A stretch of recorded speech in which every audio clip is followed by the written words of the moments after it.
Alors, le Mesturet, c'est une vieille affaire qui est née en 1883. 1883, ça va s'appeler d'abord par un autre nom, qui va s'appeler le Régent de Bar avec une académie de billard, après la côte, et j'ai créé le Mesturet tel que l'on connaît aujourd'hui, qui est toujours resté un bistrot au fil sur ces derniers 150 ans, mais j'ai créé le Mesturet, le nom du Mesturet qui veut dire un mauvais garçon, et c'est un véritable bistrot à vin, et un restaurant également, un bistrot et un bistrot à vin. Ça veut dire que le vin a une grande importance chez nous. Juste comme ça, on va vendre à peu près une quarantaine de demi-bières chaque jour. On va vendre 80 bouteilles de vin chaque jour.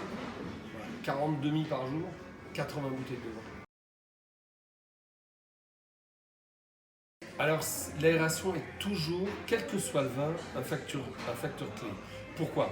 Parce que le vin est une matière vivante. Le vin a besoin d'être aéré, qu'il soit jeune ou qu'il soit vieux. Alors bien sûr, le temps d'aération n'est jamais le même. Et sur des vins vieux, trop d'aération, on peut les détruire complètement. Sur des vins jeunes, pas assez d'aération font qu'ils sont encore fermés, que vous allez déguster fermé, ça vous donne une impression de vin pas fini, pas abouti. Donc l'aération est très importante. Ce qui me gêne dans la restauration, mais ce qui gêne tous les restaurateurs, c'est évidemment le temps d'aération, puisque les gens maintenant, de plus en plus, prennent le vin en apéritif. On ouvre la bouteille en apéritif. Il y a du désordre au niveau de la dégustation, évidemment. C'est perturbant, pas tellement pour le vin, mais c'est perturbant pour les papilles gustatives et le vin quand il va venir en contact des papilles gustatives, car le vin n'est pas, je dirais, dans sa meilleure, comment dire, dans sa meilleure image, dans sa meilleure forme à l'ouverture. Un vin va devenir, va avoir va connaître son apogée gustative dans les minutes ou les demi-heures, ça dépend du vin, ou les demi-heures qui vont venir. C'est très important.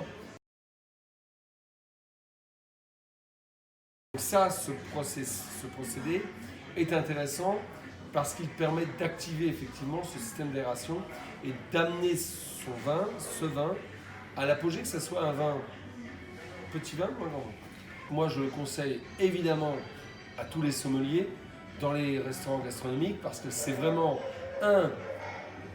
quelque chose d'intéressant. C'est beau, hein, quand on le voit, c'est beau. Sur la bouteille, posé sur la bouteille, c'est sympathique. Et ça va permettre de parler.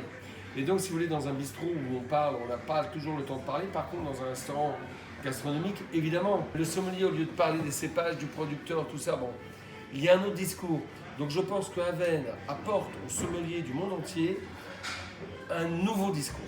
C'est l'aération, le discours sur l'aération, qui est effectivement toujours le même discours. Oui, il aurait fallu l'ouvrir avant, oui, ceci, oui, cela. Là, les sommeliers vont dire, regardez, pas un gadget, j'ai un outil. C'est très beau, hein. On va en parler du gadget, c'est pas très joli. Mais moi, je dis que c'est un outil de travail qui va servir aux sommeliers. D'où, dans les bistrots, moi, ça m'intéresse. Aven m'a fait le plaisir d'être ambassadeur, donc je vais faire le travail d'ambassadeur. Dans les bistrots, ça sera plus long, parce qu'il faut vraiment trouver le moment où on en parle. Par contre, dans la restauration gastronomique, ça c'est sans problème.